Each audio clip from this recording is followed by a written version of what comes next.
வணக்கம். தமிழ் ஃபுட் கார்னரில் இன்னைக்கு மிக்சட் வெஜிடபிள் சட்னி பண்ண போகிறோம். இந்த சட்னியில் 4 விதமான காய்கறிகள் சேர்த்து பண்ணியிருக்கோம். காய்கறிகள் சாப்பிடாத குழந்தைங்களுக்கு இந்த மாதிரி சட்னி ட்ரை பண்ணி கொடுக்கலாம். இது வரைக்கும் தமிழ் ஃபுட் கார்னர் சேனலை சப்ஸ்கிரைப் பண்ணாதவங்க சப்ஸ்கிரைப் பண்ணிவிட்டு பக்கத்தில் உள்ள பெல் பட்டனையும் கிளிக் பண்ணிக்கோங்க. இப்போ எப்படி பண்ணுறதுன்னு பார்க்கலாம். ஸ்டவ்வில் பேன் போட்டிருக்கேன். இதில் 3 டீஸ்பூன் எண்ணெய் சேர்த்து எண்ணெய் சூடாயிடுச்சு. அதில் 1 டேபிள் ஸ்பூன் உளுந்து, 1 டேபிள் ஸ்பூன் கடலைப்பருப்பு ரெண்டையும் சேர்த்து அதனுடைய கலர் லைட்டாக மாறுற அளவுக்கு வறுத்துக்கணும். இப்போ 2 பருப்போட கலரும் லைட்டாக மாறி இருக்கு. இந்த ஸ்டேஜில் 4 காஞ்ச மிளகாவை 2 கட் பண்ணி வச்சுருக்கேன், அதை சேர்த்துக்கலாம். இந்த மாதிரி கட் பண்ணி சேர்த்தோம்னா நல்லா வறுபடும். ரெண்டாவது, எண்ணெயிலேயே காஞ்ச மிளகாவை நல்லா வறுத்துட்டோம்னா சட்னியோட டேஸ்ட் ரொம்ப நல்லா இருக்கும். இப்போ காஞ்ச மிளகாவும் நல்லா வறுபட்டுருச்சு, பருப்புமே நல்லா பொன்னிறமாக வறுபட்டுருச்சு. எல்லாத்தையும் எடுத்து வச்சுக்கலாம். மீதி இருக்கிற எண்ணெயில் இன்னொரு 1/2 டேபிள் ஸ்பூன் எண்ணெய் சேர்த்து எண்ணெய் சூடானதும் அதில் 7-8 சின்ன வெங்காயத்தை 2 கட் பண்ணி வச்சுருக்கேன், அதை சேர்த்துக்கலாம். சின்ன வெங்காயத்துக்கு பதில் ஒரு மீடியம் சைஸ் பெரிய வெங்காயம் இருந்தால் கட் பண்ணி சேர்த்துக்கோங்க. கூடவே 2 பெரிய சைஸ் பூண்டையும் சேர்த்து வதக்கிக்கலாம். இதை லைட்டாக வதக்கி விட்டால் போதும். நான் இதில் பூண்டு சேர்த்துருக்கேன். சப்போஸ் உங்களுக்கு பூண்டு பிடிக்கலைன்னா 1/2 இன்ச் அளவுள்ள இஞ்சியை கட் பண்ணி சேர்த்துக்கோங்க. இப்போ வெங்காயம் ஓரளவு வதங்கியிருக்கு. இதில் 1/2 கப் அளவுக்கு முட்டைக்கோஸை கட் பண்ணி நல்லா வாஷ் பண்ணி எடுத்து வச்சுருக்கேன்.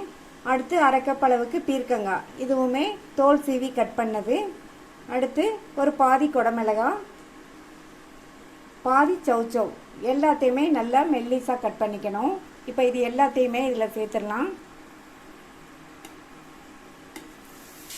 சேர்த்த வெஜிடபிள்ஸ் எல்லாத்தையுமே நல்லா இந்த மாதிரி வதக்கி விட்டுக்கணும். இந்த வெஜிடபிள்ஸ் எல்லாம் வதங்கி பாதி அளவுக்கு வெந்து வரட்டும்.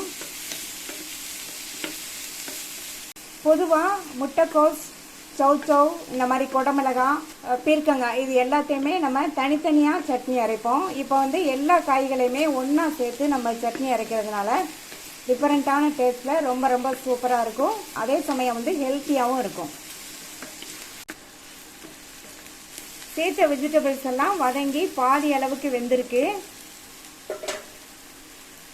இதில் கட் பண்ண 2 மீடியம் சைஸ் தக்காளியை சேர்த்துக்கலாம். கூடவே ஒரு சின்ன துண்டு புளியையும் சேர்த்துக்கலாம். அடுத்து சட்னிக்கு தேவையான அளவு உப்பு சேர்த்து மறுபடியும் நல்லா 1 நிமிஷத்துக்கு வதக்கி விட்டுக்கலாம். வதக்கியாச்சு, மூடி போட்டுடலாம். தக்காளியுமே நல்லா சாஃப்டாக வதங்கி வரட்டும், காய்களுமே நல்லா ஃபுல்லாக வெந்து வரட்டும். தக்காளியும் நல்லா சாஃப்டாக வதங்கி காய்களுமே நல்லா சாஃப்டாக வெந்துருச்சு. அடுத்து இதில் 1/2 கைப்பிடி அளவு கட் பண்ண கொத்தமல்லி இலைகளையும் 3 டேபிள் ஸ்பூன் தேங்காய் துருவலையும் சேர்த்துட்டு நல்லா இதை ஒரு பரட்டி விட்டுட்டு ஸ்டவ் ஆஃப் பண்ணிவிட்டு ஆற விட்டுறலாம். வதக்கி வச்சதெல்லாம் ஆறிடுச்சு, மிக்ஸி ஜாரில் சேர்த்துருக்கேன். இது கூட வறுத்த பருப்பு மிளகாயை சேர்த்துட்டு தேவையான அளவு தண்ணி சேர்த்து ரொம்ப நைஸாக அரைச்சிடாமல் லேஸ் கொரப்பாக அரைச்சிக்கலாம். சட்னி அரைச்சாச்சு, நல்லா வாசனையாக இருக்குது. சட்னிக்கு தாளிப்பு போடுறதுக்கு இந்த பேனில் 1/2 டேபிள் ஸ்பூன் எண்ணெய் சூடாயிடுச்சு. 1/2 டீஸ்பூன் கடுகு பொரிஞ்சதும் 1 டீஸ்பூன் உளுந்து, இது கூட ஒரு கட் பண்ண காஞ்ச மிளகாய் சேர்த்துக்கோங்க. அடுத்து கறிவேப்பிலை, 1/4 டீஸ்பூனில் பாதி பெருங்காய பவுடர். இதை நல்லா இந்த மாதிரி ஒரு தடவை வதக்கி விட்டுட்டு சட்னியில் சேர்த்துடலாம். நல்ல டேஸ்டான ஹெல்த்தியான வெஜிடபிள் சட்னி ரெடி ஆயிடுச்சு. நீங்களும் இந்த டிஃப்ரெண்ட்டான டேஸ்டான சட்னியை ட்ரை பண்ணி பார்த்துட்டு உங்கள் கமெண்ட்ஸை சொல்லுங்கள். தேங்க்யூ.